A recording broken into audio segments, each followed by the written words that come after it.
आप देख रहे हैं जनना जनाम बातचीत की एक बार फिर कर रहे हैं माफ करिएगा मुजफ्फरनगर में जिस तरीके से राजनीतिक दलों का राजनीतिक नेताओं का जमावड़ा लगने लगा उस और जो पुनर्वास की कार्रवाई होनी चाहिए जिस तरीके से जो लोग जिम्मेदार हैं बड़े लोग हैं उनके खिलाफ कार्रवाई नहीं, उससे कई गंभीर सवाल उठने लगे कि क्या सिर्फ मुजफ्फरनगर के बहाने वोट बैंक की पॉलिटिक्स हो रही है। क्यों नहीं वहां उन बड़े लोगों को गिरफ्तार किया जाता, क्यों नहीं वहां जो बेघर बेसहारा लोग हैं उनका पुनर्वास किया जाता, उनका रिहेबिलिटेशन किया जाता। ये कुछ महत्वपूर्ण सवाल तमाम मस्त बातचीत करने हमारे साथ सोपाल शास्त्री जी हैं, प्रभु चावला, जगदम्बिका पाल, गौरव भाटिया और चंदन मित्रा इस वक्त हमारे साथ हैं। गौरव जी, एक बार फिर आपसे सवाल यही है कि पिछले दिनों जब हम बातचीत कर रहे थे तो हमारे संवाददाता ने साफ तौर पे कहा कि भाई इनकी गिरफ्तारी इसलिए नहीं हो रही है क्योंकि ऊपर से आदेश नहीं आ रहा है, ऊपर से आदेश नहीं आ रहा है इसलिए इन लोगों की गिरफ्तारी नहीं हो रही। और आप कह रहे हैं कि आईओ जो है वो उसका काम है करने का। निकल तो नहीं गया देखो गौरव जी। आशुतोष जी, मैं आपकी बात सुन रहा था बहुत ध्यान से। आपने कहा कि आईओ जो है अभी इकट्ठा कर रहा है एविडेंस, ये बात नहीं कही गई थी। ये बात कही गई थी कि आईओ जो है वही कॉम्पिटेंट पर्सन है डिसाइड करने के लिए, और कुछ केसेस में जो जानकारी है जिन लोगों को अरेस्ट करना है वो लोग एब्सकॉन्ड कर रहे हैं, ये बात कही गई थी। और जहां तक आप कह रहे हैं कि ऊपर से निर्देश नहीं आया, तो ये सब चीजें कहना उचित नहीं है क्योंकि जो फ्री हैंड है वो पुलिस को दिया गया है और वो निष्पक्ष जांच कर रही है। और मैंने इसीलिए दर्शाया आपको कुछ तथ्य पेश करके कि कितने लोगों के खिलाफ कार्रवाई हुई। उसमें ऐसा नहीं है कि आप कहें कि सब छुटपुट लोग थे, उसमें कई लीडर्स भी थे जिनको अरेस्ट किया गया। अगर आपको मैं तो कह रहा हूं जो बड़े नेता उनमें से एक का नाम बता दीजिए जिनको अरेस्ट किया गया। मैं आपसे पूछ रहा हूं जो प्रादेशिक स्तर पर जो बड़े नेता हैं उनमें से कितने को अरेस्ट किया गया, एक नाम मुझे बता दीजिए आप। आशुतोष जी, इसीलिए मैं कह रहा हूं जब मैं आपके चैनल पे आ रहा था मैंने कहा मेरे पास तथ्य होने चाहिए और वही तथ्य मैंने आपके सामने पेश किए। और ये कहना अनुचित है कि उसमें सिर्फ छुटपुट लोग हैं, उसमें पॉलिटिकल लीडर्स भी थे। सर मुझे एक नाम बता दीजिए ना, जो बड़ा नेता हो, जो बड़ा नेता उनमें से एक नाम मुझे बता दीजिए, बड़ा नेता। आशुतोष जी, यही बात तो मैं नाम भी आपको दे दूंगा। मैंने सूची नाम की नहीं ली, मैं आपको नाम भी दे दूंगा। और वो बड़े हैं कि छोटे हैं आपका मीडिया तय कर सकता है। चंदन मित्रा जी, आपकी पार्टी तो केंद्र के अंदर सरकार है और आप बड़े पत्रकार हैं, क्या आपको लगता है कि ये सिर्फ आईओ ही तय करता है किसको गिरफ्तार करना है किसको गिरफ्तार नहीं करना है? सिर्फ आईओ तय करता है और कोई नहीं तय करता? जी गौरव भाटिया जी ने ये जो बात कही ये तो हास्यास्पद है। हम सभी जानते हैं, जो कहते हैं कि हम ऐसे सुन रहे हैं कि आईओ ही करता है, तो आईओ को ही या उत्तर प्रदेश के गृह मंत्री बना दें तो मैं समझता हूं कि प्रदेश बेहतर चलेगा। तो एकदम हास्यास्पद बात है कि आईओ तय करेगा। चंदन मित्रा जी, आप विधिक रूप से मैं जो बात कह रहा हूं, आप उसकी पुष्टि कर सकते हैं कि जो पुलिस ऑफिसर होता है जो इन्वेस्टिगेट कर रहा होता है वही करता है। कानूनी तौर पे आप ठीक है, मैं मना नहीं कर रहा हूँ। चंदन जी, जैसे गौरव जी हमेशा किसी आदमी के देहांत के बाद कहा जाता है डाइड ऑफ कार्डियक अरेस्ट, कि कुछ भी हो, उसके कैंसर भी हो, कुछ भी हो, मौत का कारण कार्डियक अरेस्ट। तो इसी तरह आईओ का काम है कि आईओ कार्रवाई करेगा। लेकिन हम सभी जानते हैं गौरव जी, आप भी अब राजनीति में हैं, आप भी जानते हैं कि ऐसा होता नहीं है, ये कहीं ऐसा नहीं होता है। और आदेश जो दिए जाते हैं उसके मुताबिक ही काम होता है। लेकिन आशुतोष जी, एक बात मैं कहना चाहूंगा, शायद इसके बाद मौका ना मिले। मैं कह रहा हूँ सिर्फ अरेस्ट की बात नहीं है। अरेस्ट और इसमें तो बहुत गाफिलती हुई है, नजरअंदाज किया गया है। लेकिन अब जो ये घड़ियाली आंसू बहाने का कंपटीशन शुरू हो गया है, इसके बारे में भी सोचना चाहिए कि सब जाके घड़ियाली आंसू बहा रहे हैं, मरहम लगाने की बात कर रहे हैं, ना पुनर्वास नहीं हो रहा है, लोग रो रहे हैं वहां। और मैं समझता हूं कि उसको तो कम से कम प्राथमिकता देनी चाहिए थी। आज इतने बड़े बड़े लोग गए, बड़े हस्ती गए और पूरा प्रोसेशन करके गए और बहुत आंसू बहा के चले आए। क्या चंदन जी की बात का मैं जवाब दे सकता हूं? केंद्र सरकार की जिम्मेदारी है और वो इस जिम्मेदारी को निभाए, जो पहले ही इस दंगे को शायद रोक सकते थे, नहीं रोका। और आशुतोष जी, क्या मैं के नाम पर मैं कुछ गौरव मैं आपके पास आऊंगा, लेकिन जगदम्बिका जी का दौरा था जी जगदम्बिका जी, बीजेपी के नेताओं को तो रोक लिया जाता है और सोनिया जी, राहुल गांधी जाती है, उनको वहां तक परमिशन मिल जाती है, अखिलेश यादव को परमिशन मिल जाती है वहां तक जाने की। नहीं, अब अगर बीजेपी के नेताओं से तुलना नहीं, अगर आप नहीं नूरा कुश्ती तो वो है, नूरा कुश्ती तो वो है आशुतोष। अगर आप याद करिए कि एक 84 कोस की परिक्रमा की गई, जिस परिक्रमा का कोई धार्मिक कोई नहीं, मुजफ्फरनगर के बारे में बात कर रहा हूं। उसके बीजेपी के किसी भी बड़े नेता को मुजफ्फरनगर नहीं जाने दिया गया। अजीत सिंह को नहीं जाने दिया, बीजेपी को नहीं जाने दिया गया। ये सरकार बीजेपी के नेता को जिम्मेदार मान रही है। रोज मुख्यमंत्री जी कह रहे हैं कि बीजेपी के लोगों ने इस दंगे को भड़काया है। अब अगर प्रधानमंत्री जा रहे हैं, कल तक तो कोई गया नहीं था, प्रधानमंत्री का प्रोग्राम 2 दिन पहले बना, तो वो विश्वास बहाली के लिए अगर लोगों की जन भावनाओं में एक जनता में असुरक्षा है, अगर प्रधानमंत्री जाकर के उस विश्वास को वापस लाने का काम कर रहे हैं, तो ये कार्यक्रम के लोग मुख्यमंत्री का कार्यक्रम बना। जी सर, मुख्यमंत्री अगर प्रधानमंत्री गए तो अब राज्य सरकार निश्चित तौर से कार्रवाई भी करेगी। तो बिल्कुल आवाज नहीं सुनाई पड़ेगी। मैं आपके पास आऊंगा, मैं गौरव मैं आपके पास आऊंगा। घरों को छोड़कर जगदम्बिका जी, जगदम्बिका चंद्र मित्रा, मैं आप दोनों प्रभु, ये सवाल इस बात, आज की तारीख में चली गिरफ्तारी नहीं आप कर रहे, मान सकता हूं, पुनर्वास करने में क्या दिक्कत है?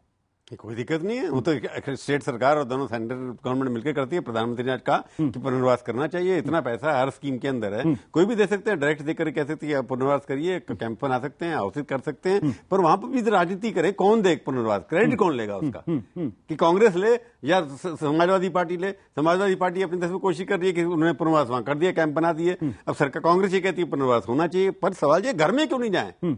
हम लोगों को सोचना चाहिए कि उन लोगों को घर में जाके, जी सोमपाल जी जैसे कह रहे थे, गांव के अंदर सौहार्द बनाना चाहिए।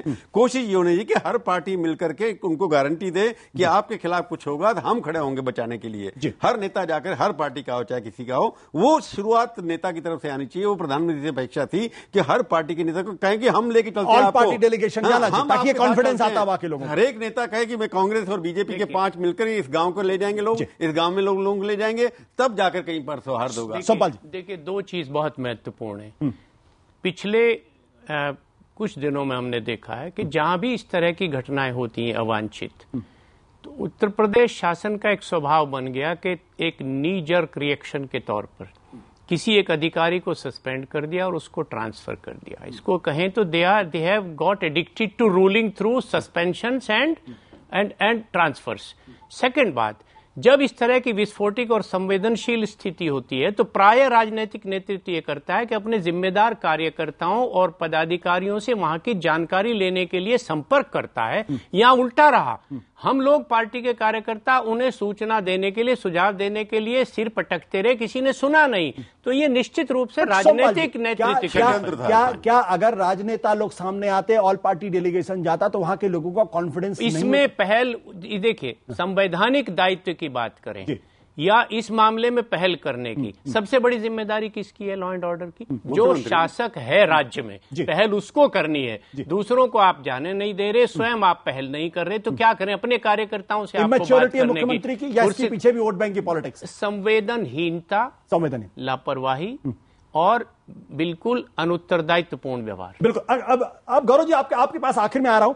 ये जो जिस तरफ प्रभु ने इशारा किया, ऑल पार्टी डेलीगेशन अगर मान लीजिए केंद्र की तरफ से नहीं तो कम से कम राज्य की तरफ से तो जा सकता था, जिसमें बीएसपी के लोग होते, जिसमें कांग्रेस के लोग होते, जिसमें बीजेपी के लोग होते, छोटी पार्टियां उनके लोग होते, और जाकर वो सब एक साथ कहते कि हम सब आपके साथ हैं। अपने पार्टी कार्यकर्ताओं की ड्यूटी, ऐसा क्यों नहीं किया गया? हाँ आशुतोष जी, अब मैं आपकी बात का जवाब दूंगा जी कि मुख्यमंत्री जी जब ये प्रकरण हुआ तभी से चिंतित थे, लेकिन पहली जो प्राथमिकता होती है वो ये होती है कि लॉ एंड ऑर्डर बहाल हो वहां पे, और जो दंगे की स्थिति है उसको नियंत्रित किया जाए। जब ये हुआ तो तुरंत मुख्यमंत्री जी वहां खुद गए और वो विभिन्न वर्गों से और सभी परिवारजनों से मिले। मैं आपकी बात का जवाब दे रहा हूं, 1 मिनट अगर आप समय दें। और जब वो वहां गए तो आपने अभी पुनर्वास की बात करी, तो शायद आपने कहीं पे नहीं ये पढ़ पाया आप कि उन्होंने ये घोषणा भी करी कि सबका पुनर्वास होगा, उनको जो भी हम मदद कर सकते हैं, 10 लाख रुपए उन्होंने जिनकी भी जो है हत्या हुई थी उनके परिवारजनों को दिया, उनको जॉब देने की बात करी। उसके अलावा उन्होंने कहा कि जो भी वेलफेयर स्कीम स्टेट गवर्नमेंट की है उसमें भी उन्हें लाभ दिया जाएगा। ऑल पार्टी डेलीगेशन पे मैं ये कहना चाह रहा हूं, आपने ऑल पार्टी डेलीगेशन की बात करी, मेरे जवाब सुन लीजिए। ऑल पार्टी डेलीगेशन ले जाने का मकसद सबसे बड़ा यह है कि अपील कहीं से भी हो सकती है, मीडिया के माध्यम से भी हो सकती है। जरूरी नहीं था कि पार्टी पॉलिटिकल माइलेज ना ले, बल्कि एक साथ आके सौहार्द बनाने की बात करें। वो किसी भी पॉलिटिकल पार्टी ने नहीं करी, उन्होंने सिर्फ अगर किया तो उंगली उठाने का काम किया, गौरव जी आपके कहने का काम नहीं किया। आप जो जवाब दे रहे हैं उसके हिसाब से कभी भी दंगा हो, कभी भी हालात खराब हो तो ऑल पार्टी डेलीगेशन वो जाना ही नहीं चाहिए, क्योंकि टीवी के माध्यम से आप अपील कर दीजिए। मैंने आशुतोष जी, कहीं कुछ जाके बोल जी ये नहीं कहा। आपका तर्क नहीं कह रहा जाइए, लेकिन जब दंगा नियंत्रित हो तब जाइए। दंगा नियंत्रित होने के बाद जाना सही है। अभी 10 दिन बाद आज दंगा चल रहा है उस वक्त नहीं। सर आज चले जाते, 2 दिन पहले चले जाते, अब तो हालात सामान्य वहां तो आप नहीं गई ना। ये पहल सारी पार्टियों को पहले ये जो दूसरे पे आरोप लगाने का सिलसिला है बंद करते हुए साथ चलने की बात है। साथ चलेंगे तो हम स्वागत करेंगे उसका। सर आप तो स्वागत करेंगे, लेकिन आज नियंत्रित है, हम स्वागत करेंगे। क्या ये तर्क आपके गलत नहीं? हम कह रहे हैं आप पीछे हामिनी बनाने की बात कर रहे हैं। सारी पार्टी सारे प्रधानमंत्री अपील कर सकते थे। आप तो सिर्फ इसमें आप कॉम्पिटिटिव काम कर रहे हैं। आप पूरा क्रेडिट आप श्रेय अपना लेना चाहते हैं और वोट बैंक की राजनीति करना चाहते हैं। जी जगदम्बिका पाल जी, आपकी पार्टी केंद्र के अंदर सरकार में है, सरकार चला रही, प्रधानमंत्री आपकी कांग्रेस पार्टी ने क्यों नहीं अपील की? गुजरात के दंगों के बाद इतना बड़ा दंगा देश के अंदर नहीं हुआ है। तमाम लोगों को भरोसा देने के लिए ऑल पार्टी डेलीगेशन कांग्रेस सरकार भी तो लेके जा सकती थी, उन्होंने क्यों नहीं अपील की? अच्छा नहीं आशुतोष जी, अगर केंद्र के संघीय ढांचे में प्रधानमंत्री ऑल पार्टी डेलीगेशन लेके जाते तो आज वही समाजवादी पार्टी सरकार कैसी राजनीति कर रहे हैं। ये पहल तो राज्य सरकार को करना होगा, क्योंकि कानून व्यवस्था राज्य सरकार की परिधि में है। अभी सोमपाल जी ने भी बात कही, उन्हीं की पार्टी के साथी हैं। ये तो आज प्रधानमंत्री अगर गए हैं तो ये तो अच्छी बात है कि प्रधानमंत्री ने भी राज्य सरकार को भी एक विश्वास दिलाया कि पुनर्वास करिए, हम सहयोग करेंगे। वहां की जनता को भी एक विश्वास दिलाया कि हम जनता को आपके कहने का मतलब माहौल। जगदम्बिका जी आपसे आखिरी सवाल, क्या आज के बाद किसी भी राज्य में दंगा होगा तो केंद्र की तरफ से ऑल पार्टी डेलीगेशन कभी नहीं जाएगा? आपके कहने का मतलब ये, क्योंकि संघीय ढांचे पर कहीं दिक्कत आएगी उसके? नहीं, देखिए ऐसा है कि कहीं नामली इस तरह का कोई ऑल पार्टी डेलीगेशन जाता भी नहीं है। आप प्राय देख लीजिए, तो जब प्रधानमंत्री अगर गए हैं तो इससे साबित है कि प्रधानमंत्री देश का वहां जाकर के उस हालात को सामान्य लोगों में विश्वास बहाली, राज्य सरकार को भी एक ताकत कि राज्य सरकार को भी जो सहयोग की जरूरत, और पहले दिन से राज्य सरकार को सहयोग करे।